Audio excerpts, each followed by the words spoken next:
чогултуу да, милдети только акча чогултуу. Ата-энелердин баардыгында жанакындай проблема. Ошол акча чогултуунун аркасынан балдар мектептерди таштап кеткен проблема. Себеби алып кел акчаны дегенден кийин бала баргысы келбейт. Ошол бойдон мектепти таштап кетет. Же ата-эне барбайт. Ата-эне менен мугалимдин ортосунда тыгыз байланыш болбогондон кийин жана балдарга биз балдарды тарбиялап, анан аларга сапаттуу билим беребиз деген жөн эле кургак сөз го деп ойлоп атам да. Гүлжигит мырза, мына билим берүү тармагындагы айрым адистер деле ошол ата-энелердин спонсорлук жардамы менен иштеп жаткан мектептердеги билим берүү сапаты жогору деп жатышат да. Бирок былтыркы эле иликтөөлөрдө көрсөттү, Кыргызстандын окуучулары 65-орунда калды да. Негизи эле бул карама каршылыкка кандай баа берсе болот? Эми жана 65-орун боюнча мен айткым келет, эми ал таптакыр эле биздин балдар билимсиз болуп калды деп айткандан алысмын. Себеби жанагы ПИЗАнын иликтөөсүнө караганда арде жалаң гана баланын билими эсептелбейт. А менен бирге жана мамлекет тарабынан ар бир балага канча каражат кетилет, ошо балдардын ата-энесинин билим деңгээли, үй бүлөдө жанагындай китепканасы барбы деген маселелер дагы бардыгы биригип келип, анан жана 65-орунга ошон үчүн түшүп атабыз. Анда ошол акчалуу мектептер сапаттуу эле билим берип жатышабы? Ошо акча чогултканга жараша? Акчалуу мектептер эми алардын эми сапат билими дагы жогорураак, анан жана мектептин ички жабдылышы, эмеректери, анан азыркы жана интерактивдик доскалар деп атабыз. Ошондой доскаларды алып атышат. Сиз макулсузбу, Заки айым, ошол? Мен үчүн макул эмесмин бугачы. Себеби деген балдардын укуктарын коргоо конвенциясында баардык балдар бирдей укуктуу, бирдей билим алыш керек деген нерсе бар да. Буга таптакыр карама каршы келип жатпайбы?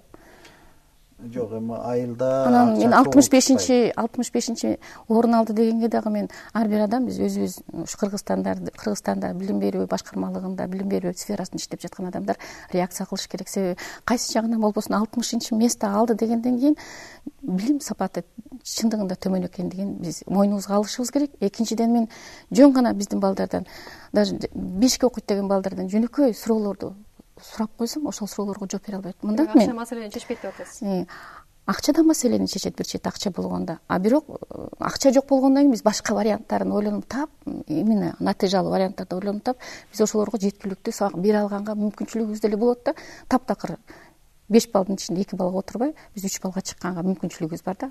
Эми финансылык каражаттары жок деле. Заки айым, ошол убакта мугалимдердин абалы түшүнүктүү, жарыбаган акчага эптеп иштеп жүрүшөт. Бул бир чети эрдик деп айтсак болот да.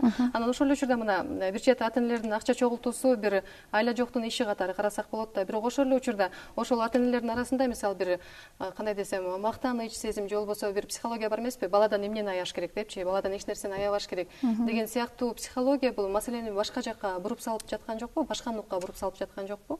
Анткени ошол эле ата-энелер мисалы чогулуштарда чыгат да. Эми бир балаң үчүн ушул акчаны кошо эле койбойсуңбу? Бул балаң эле кетет, балаң билим алат депчи. Ушул маселе боюнча бул да болсо биздин ата-энелердин же болбосо балдар биздин элибиздин билим деңгээлинин төмөндүгү да. Себеби сенин жаныңдагы бала көчөдө жүрсө, а сенин балаң жакшы окуса, кийин келечекте ошо жаман окуган бала же болбосо көчөдө жүргөн бала сенин балаңа абдан тоскоолдук келтирерин биз ойлоно албайбыз да. Биз кыска мөөнөттө жашап жатпайбызбы, узак мөөнөттө ойлой албайбыз да. Келечекте мунун баласы окуп алса эмне болот, менин балам окуп атат жакшы деп сүйүнүп жашоо, ушул дагы эле болсо биздин жанакы көйгөйдү көтөрсө эле мугалимдердин туулган күнүнө акчаларды бериш керек, ошону сурашат деп атпайбы? Бирок кээ бир ата-энелер өздөрү эле бергиси келип, же болбосо мектепке жардам бергиси келип, акчаларын көтөрүп келген фактылар деле көп эле да. Абдан мен дагы эле жанакыга эметтим, себеби биздин ата-энелерибиз абдан жоопкерчиликсиз, өзүм деп жашаган эгоисттик эмеге нукка түшүп атышпайбы, жанагы жанындагы адамдарды ойлобостончу. Былтырында Гүлжигит мырза мына буга чейин ата-энелерден жылына 100 миллион сомго чукул акча чогултуш экен да. Анан расмий эмес булактар боюнча 700 миллион сомго чукул акча дагы чогулат деп жүрүшөт. Анан ал акчалардын 60% ошол мугалимдерге жөлөк акча катары төлөнүп берилет деп. Мына эми мугалимдердин акчасы азыр көптүр көтөрүлүп калды. Эми бул фонддорду мындай жоюп салса болобу? Негизи эле бир дүйнөлүк практикада кандай бул фонддор туурасында? Эми бул фонддорду жоюу өзү мындай законсуз иш болот. Ал жана ата-энелер комитети, ата-энелер фонду, элдин фонду да. Жое албайсыздарбы? Аны биз жоюшка эч немебиз жок. Биз бир гана маселе жанагындай ошо ал бүт бардыгы добровольный деген маселеси бар. Ошого карашыбыз мүмкүн. Анан жанагындай болуп ар бир мына Закия айтып аткандай бат ата энелер менен чогулуш өткөрүп, акчаңар мындай кетти, тияка пайдаланды деп турса эле ата энелердин көбү мындай төлөп жакшыртышка аракет кылат.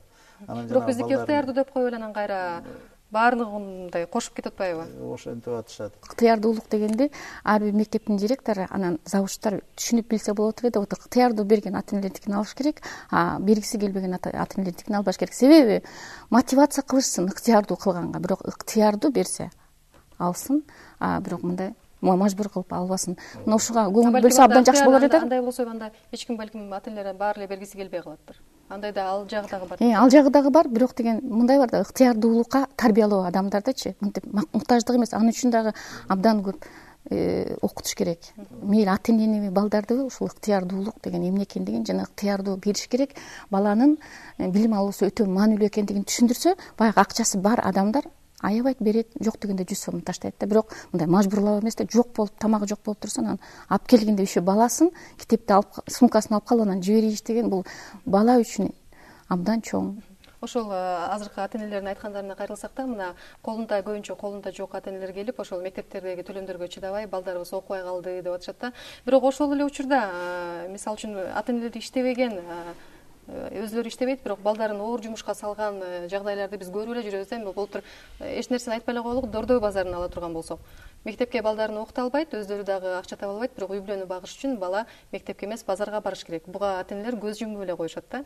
Бул жерде ата энелердин, бул жерде 100% ата энелердин жоопкерчилиги эмес деп айта албайм. Себеби мага канча ата эне келди, ошондой үй бүлөлөрдө жашаганчы, мектепке баласын окуткусу келет, жибергиси келет, бирок финансылык каражаттары жетпесе, үйүндө наны жок болсо, мажбур ошол иштетет. Себеби коробка териш ата энеге караганда бала жакшыраак иштей алат да.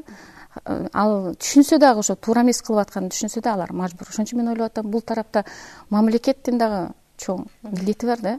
Мамлекет да өз милдетин аткарыш керек. Бар, конечно, кээ бир жоопкерчиликсиз ата эне, бирок көпчүлүгү жоопкерчиликтүү деп мен мындай ачык эле айта алам да. Кандай болгондо дагы бул проблемадан ким жабыр тартат? Бул бала жабыр тартат. Анткени ата энеси акча бере албаган бала оор бир психологиялык басымырлоого туш болот.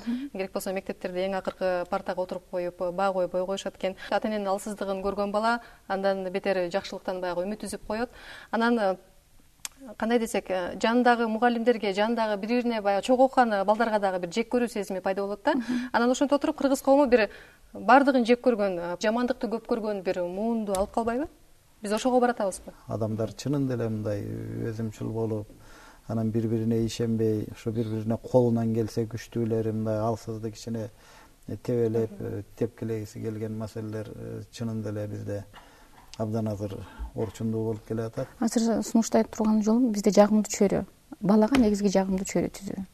Жагымдуу чөйрө түзүш үчүн мектепте, көп учурда үй бүлөдө болот, баланын мектепте болот. Мектепте мугалимдер ар бир балага жеке иштеп, баланы түшүнүп, баланы уга билүү сапаттарын жогорулатса, анан баары бир мугалимдер кесип, бул тарбиялоо боюнча кесиби да, ата энелерди дагы чакырып, ушундай жакшы мамиле менен тосуп алып, жанагы сразу сенин балаң деп урушуу эмес, именно жакшы чөйрөнү түзгөнгө аракет кылып ата энелер менен иштесе, мен ушул проблема чечиле баштайт деген оюм бар да.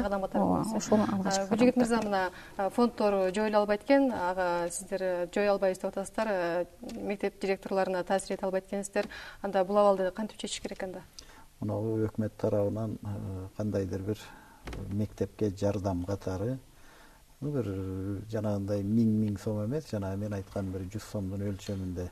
Себеби өкмөт тарабынан жана ремонтко 100 сомго жакын, ар бир баланын башына 100 сомго жакын каржыланып келет. Ошого кошумча жанагындай жардам катары дагы 100-150 сомдун тегерегинде бир коюп, анан ошондо бөгөт койсо болот, 1 тыйын будан башка чогултпайсыңар. 1 жылда ата эне мына мынча акча мындай жардам катары бөлүп бериш керек дегенде, ошондо жана 1000 сомдордон айрылат болушубуз керек. Сиздер ошондой сунуштарды азыр айтып жатасыздар да өкмөткө? Айтып атабыз. Рахмат маегиңиздерге. Урматтуу телекөрүүчүлөр, сиздер Азаттыктын ыңгайсыз суроолор телепрограммасын көрдүңүздөр. Биз бүгүн мектептердеги акча жиноо проблемасы туурасында талкуу кылдык. Бүгүн биздин программага билим берүү жана илим министринин орун басары Гүлжегет Сооронкулов жана Балдарды коргоо борбору коомдук бирикмесинин социалдык кызматкери Закия Окинаева катышты. Биз сиздер менен келерки шаршембиде жолугабыз. Берүүнү алып барган мен Айзада Касмалиева. Аманчылыкта көрүшөлү.